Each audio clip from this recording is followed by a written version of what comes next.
सामिल जाते।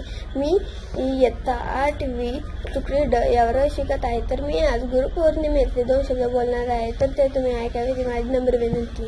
स्वप्नांना बघायला वास्तवाचे डोळे लागतात, स्वप्नांना बघायला वास्तवाचे डोळे लागतात, स्वप्न जिंकायला यशाचे बळ लागते, यशस्वी होण्यासाठी कष्टाचे प्रयत्न लागते, या प्रयत्नांना बळ येण्यासाठी गुरूंचा आशीर्वाद लागतो। आपल्या सर्वांच्या जीवनातील गुरूंचे स्थान हे खूपच महत्त्वाचे आहे। भारतीय संस्कृतीमध्ये गुरूंना ईश्वराचे स्थान दिले आहे। आषाढी शुद्ध पौर्णिमा गुरुपौर्णिमा किंवा व्यास पौर्णिमा असेही म्हणतात।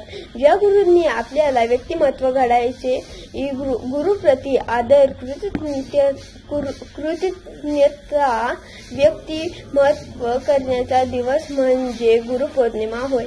आई वडील आपल्याला पंख देतात आणि त्या पंखांनी भरारी मारण्यासाठी बळ गुरुजन देतात। आपल्या अज्ञानाच्या अंधारातून ज्ञानाच्या प्रकाशाकडे घेऊन जातात।